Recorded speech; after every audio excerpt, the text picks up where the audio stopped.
Bismillah. Na'udzu billahi as-sami'il 'alim minasy syaithanir rajim. Bismillahirrahmanirrahim. Hayyakum bitahiyatil Islam, tahiyatan min indillah, mubarakah min ahlil jannah.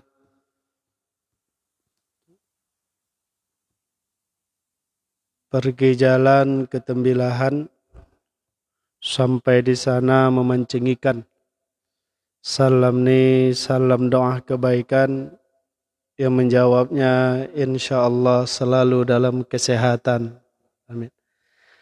Assalamualaikum warahmatullahi wabarakatuh.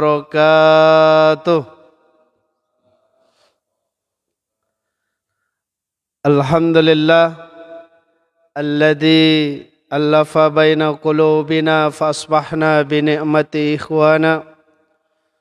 Walhamdulillahilladzi qail Iqra' bismi rabbikal ladzi khalaqal insana min 'alaq. Iqra' wa rabbukal akram. Nashhadu an la ilaha illallah khaliqul alam. Wa nashhadu anna Muhammadan abduhu wa rasuluhu khataman nabi wa khairul anam. Allahumma salli wa sallim wa barik ala nabiyil karim. Nabina wa maulana Muhammad. Salatu wassalamu ala alihi wa ashabihi wa man tabi'ahu ila akhiril ayyam. Wa qala Rasulullah sallallahu alaihi wasallam, kullu khutwatin ila shalah sadaqah. Kata Rasulullah, setiap langkah kaki melaksanakan salat, langkah kaki tersebut adalah sedekah.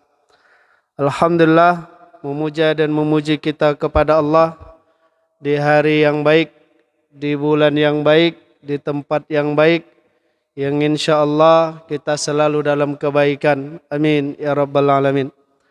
Salawat dan salam kepada Nabi kita, Allahumma salli wa sallim wa barik alaih. Salawat dan salam kepada keluarga dan para sahabatnya. Alhamdulillah, Bapak Ibu jamaah salat zuhur Masjid Agung Al-Firdaus yang dimuliakan Allah. Hari ini kita dapat melanjutkan kaji tentang tazkiyatun nafs. Kemarin kita sudah sampaikan tentang hal yang bisa membuat kita untuk membersihkan hati pikiran. Yaitu bab yang pertama adalah at-ta'dib, yaitu adab, ilmu nanti itu. Jadi orientasi yang pertama adalah adab. Maka bagus juga kalau ada ya. Kalau tidak ada juga harus ada nampaknya. Ketika sekarang lagi musim untuk daftarkan anak ke sekolah atau sudah daftar. Bagus juga kalau ketika mengantar anak ke sekolah itu, di satu sekolah yang ditanya orientasinya tentang adab. Apa saja yang diajarkan di sekolah ini terkait dengan adab. Kuat enggak penekanan nilai-nilai adabnya? Tapi rasanya jarang awak jumpa tuh. Yang banyak kita jumpa adalah tentang keilmuan, pengetahuan, sainsnya, fasilitasnya.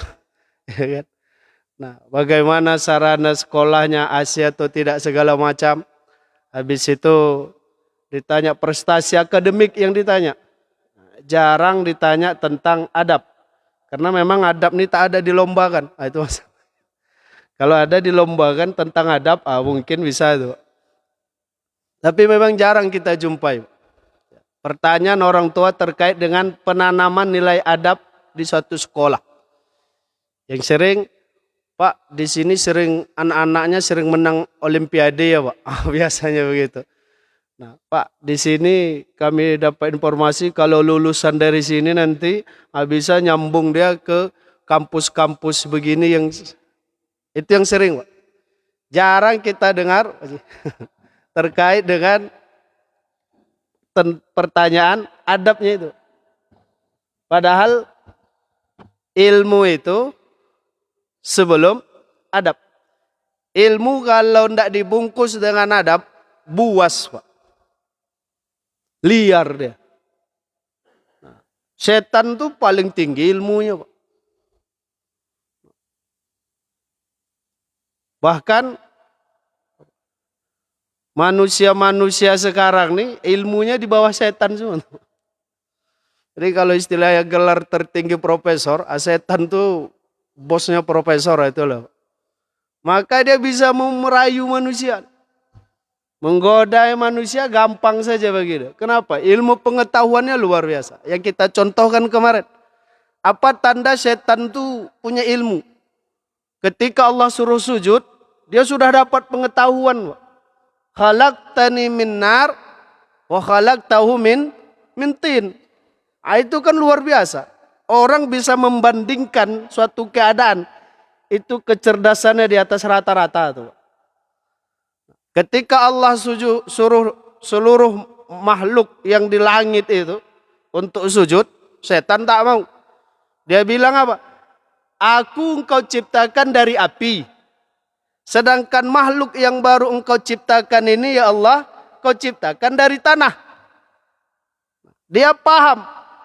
Bagi dia, api itu lebih mulia daripada tanah. Tanah itu dipijak. Api itu penggunaannya banyak dan luar biasa daripada tanah. Nah, itu kan ilmunya profesor. Tapi kenapa setan tuh menjadi makhluk yang terkutuk? Karena tak ada adabnya. Tak ada adabnya. Sama Allah berani dia lawan. Kan itu. Manusia ini kalau tidak ada adab, buas dia. Liar. Bukan ilmu yang membuat kita benar. Bukan. Ilmu itu membuat kita tahu mana salah, mana buruk. Tapi untuk bertahan kepada kebaikan, kebenaran, itu adab. Dan ketika Allah suruh kita untuk membaca pertama kali, Iqra, tapi bukan sekedar baca, Pak. Karena baca itu adalah ilmu. Allah ikat dengan Bismi rabbikal ladzi khalaq. Baca dengan nama Tuhanmu yang menciptakan. Disitulah adabnya Bapak Ibu yang dimuliakan Allah.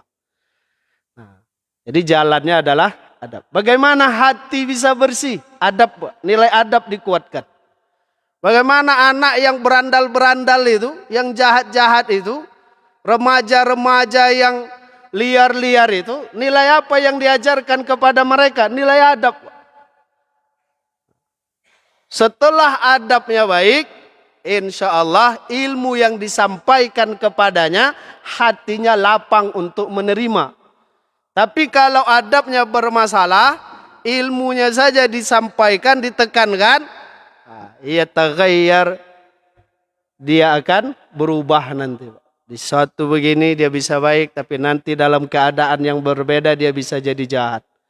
Kenapa? Karena yang ditanamkan nilai ilmu pengetahuan, bukan nilai adab. Nah, adab ini Bapak Ibu yang dirahmati Allah, yang kuat, yang pertama yang harus kita dalam kitab Tazkiyatun Nafs ini adalah adab at-talib ma'al muallim.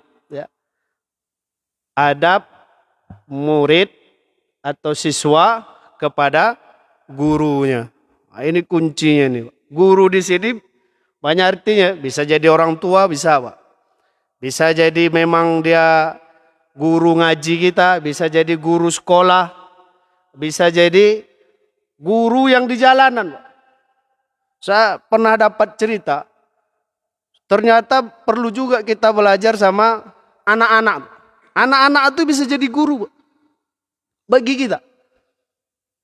Pelajaran apa yang bisa kita contoh sama anak-anak? Kalau saya lihat, ya, yang paling baik itu, dari sekian banyak yang baik-baik itu, anak-anak itu Pak, kalau dia berantem, berkelahi mereka nih, maghribnya dia berkelahi, kapan anak-anak nih bisa baikannya Pak?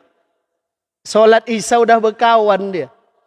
Itu kan luar biasa manajemen hatinya itu. Maghrib tuh menangis Pak. Kawan tuh dibuatnya menangis.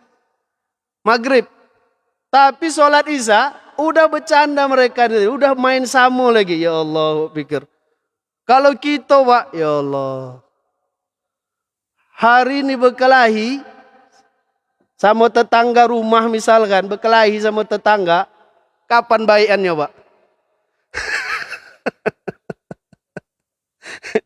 Kata bapak, seumur hidup tak saya baikan, Pak. Sampai mati saya tak mau nyapu dia lagi, Pak. Ya Allah. Keras betul hati itu, Pak. Tapi begitu mulia. Dan anak itu bisa jadi guru, bisa, Pak. Guru sama dalam kehidupan ini banyak bisa kita jadikan guru, tapi bukan sekedar guru yang di sekolah atau yang lain sebagainya. Nah, Bapak Ibu yang dirahmati Allah, kenapa? Ya. Ta'dib bil muallim ahammu syai'. Ketika kita menerapkan adab kepada guru, boleh diterjemahkan banyak, Pak ya. Bisa jadi ayah, ibu, bisa jadi guru di sekolah, bisa jadi guru di masjid, bisa jadi guru di musola, bisa jadi anak-anak tadi. Yang jelas nilai kebaikan yang bisa kita ambil kepadanya, dia bisa kita sebut sebagai muallim, sebagai guru. Nah, awwalu ilmi yurfa'u minal ardil khusyu'. Kata Rasulullah riwayat Imam At-Tabrani, awwalul ilmi yurfa'u minal ardil khusyu'. Awal ilmu yurfa'u minal ardi. Yang pertama kali diangkat di bumi ini adalah al-khusyu'.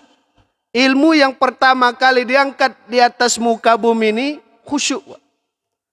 Maka disampaikan dalam kitab nih, banyak orang yang beribadah tapi tak merasakan buah dari ibadahnya.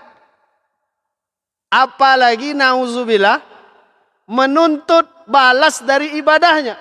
Ini nampaknya tidak sopan juga tuh. Ada curhatannya begini, Pak Ustadz, saya sudah sering sholat, sering sedekah, tapi penyakit di badan saya ini kok tidak sembuh-sembuh, Pak Ustadz. Dia berpikir sholat dan sedekahnya bisa menyembuhkan penyakitnya. Kalau ada yang sembuh, alhamdulillah. Tapi kalau tidak, jangan mengeluh. Saya sudah sholat, sudah sedekah, tapi kenapa sakit ini tak kunjung sembuh?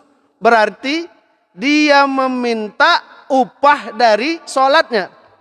Dia meminta upah dari sedekahnya. Padahal kalau minta upah, Pak, berarti harus ada kinerja. Kan begitu tuh. Ada sebab akibat, kan? Kapan seseorang berhak menerima meminta upahnya? Kalau memang dia sudah ada kerjanya. Kalau dia mengatakan tadi, saya sudah sholat, saya sudah sedekah, kenapa sakit saya tidak kunjung sembuh? Berarti dia minta upah dari sholat dan sedekahnya. Maka dicek kinerjanya apa?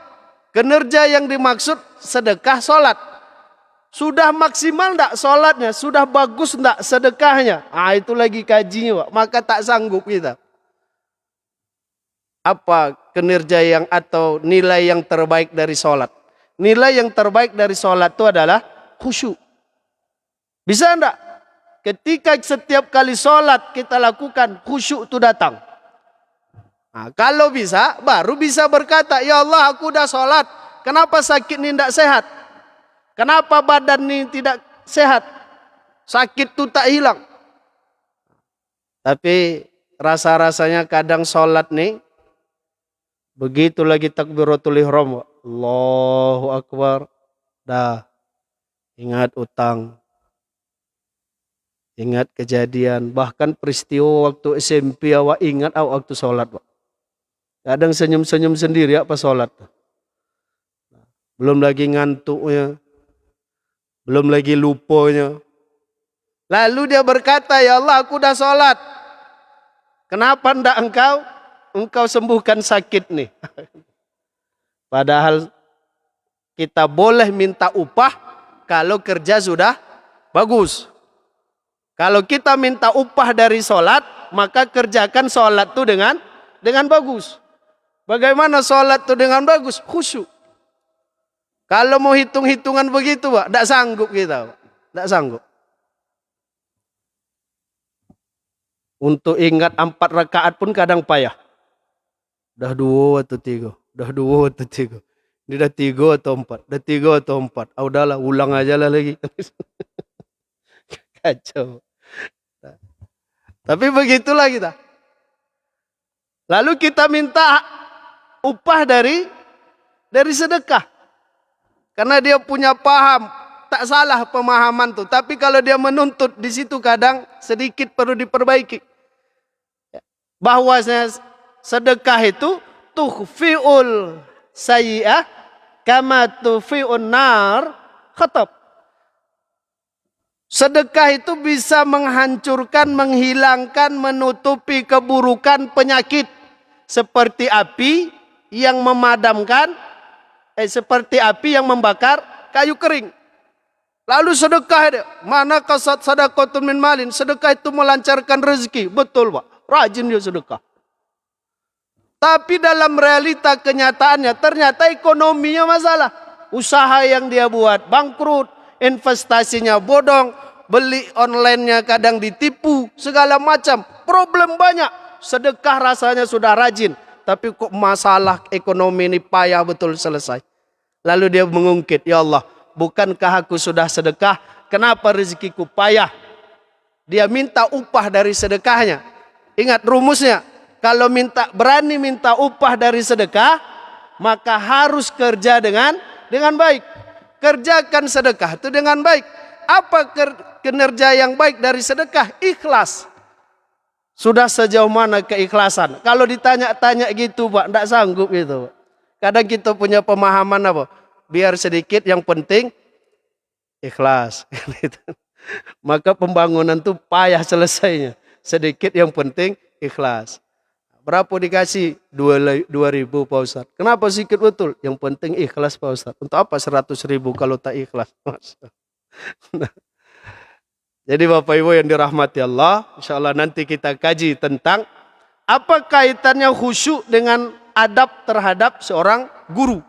Karena Nabi sampaikan, dan hadis ini dibuat dalam bab adab murid kepada guru. Awalul ilmi yurfa'u minal ardi al-khusyuk. Awal ilmu yang diangkat dari bumi itu adalah khusyuk. Apa kaitannya khusyuk dengan seorang guru? Apa kaitannya khusyuk antara interaksi murid dengan pembimbingnya atau dengan murabbinya atau dengan muallimnya? InsyaAllah nanti kita kaji. Demikian Bapak Ibu yang dirahmati Allah. InsyaAllah Allah karuniakan kepada kita akhlak yang baik, adab yang bagus. Kemudian Allah ilhamkan kepada kita pribadi-pribadi yang mulia. Allah jadikan setiap lelah kita sebagai ladang pahala kita. Dan Allah jadikan kota kita kota yang Allah berkahi, kota yang Allah ridhai, kota yang bersih, yang mendatangkan kebaikan. Amin ya rabbal alamin. Wa kullu amin wa antum bi khair. Assalamualaikum warahmatullahi wabarakatuh.